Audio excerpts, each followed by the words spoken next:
Okay, so this is the third video on the Ephoto 1200 LED lights.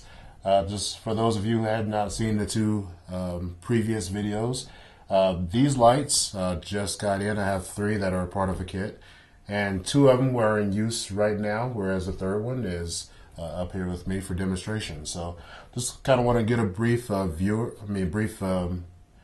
this light here. You can see this light is, let me go ahead and turn it around so you can see this a little bit better.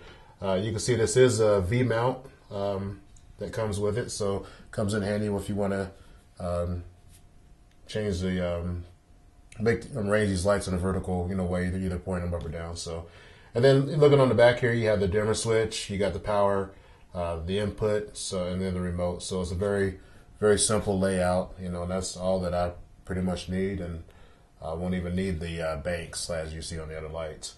One thing I was concerned about, and this kind of easily resolved, is that this power cable, this adapter, it's a little bit heavy, and I was uncomfortable with it kind of hanging here on the power here. So what I did is kind of just wrapped it around this knob a few times. That way this cable doesn't have a lot of tension going on that power. So if you do order some lights like that, I suggest you kind of do that.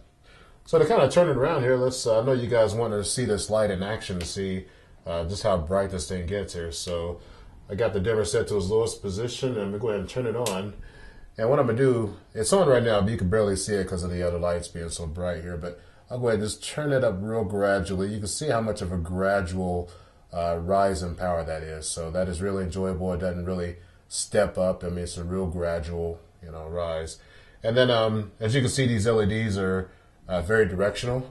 So as I turn this in a slightly different direction, you can still see the light, but the light drops off, drastically. So it's just something to kind of be concerned about. I don't mind it at all, but just in case someone, does. You can help that a little bit by go ahead and throwing in a diffuser, which these diffusers do come with the lights. It comes with 3 filters: a diffuser, the warming filter, and then also another filter for reducing the green. So I'll show you all three. I'll show all 3 of those to you. So again, you can see that diffusing light, kind of bring it up and down a little bit there. You can see it, like I said, may not show too much on camera, but it does help out quite a bit.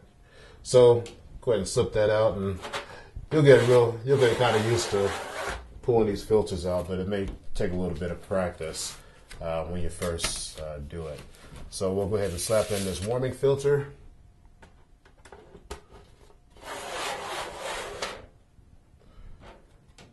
And then kind of, turn that on. You can see it gives you a nice glow if you want to recreate some tungsten lights. So, like I said, really good light. And one of you guys probably wondering right now as far as how many filters you can fit in at one time.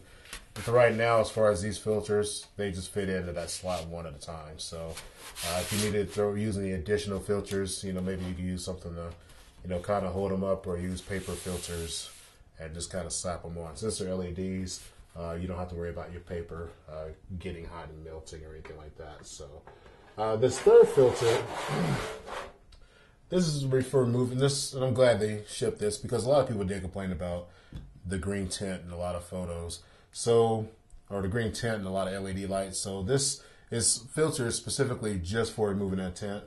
And when you do have that tint, it's kind of hard to show on my skin tone because I'm of the darker, more chocolate variety. But for those who have fairer skin, the green, that green light that kind of comes off of LEDs is kind of like an unflattering light. So if you use this, if you're going to be using this light for portraits or just even an up close, video, definitely think about slapping that filter on. It helps out a whole lot. So I don't want to turn this thing up too bright because this gets extremely bright. It's kind of hard to look at, to tell you the truth. It's hard to look at now.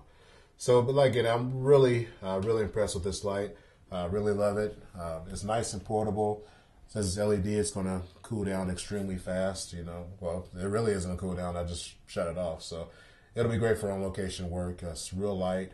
You can close it down with the barn doors and just go. So highly recommend this light for those of you who are interested. Again, these are the ones from Ephoto.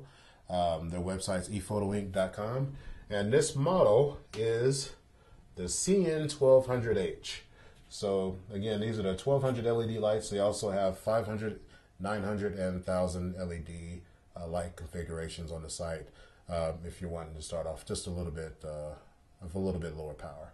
So again, I'm very happy with these lights. I intend to use them for a lot of future videos, both here in the studio and on site.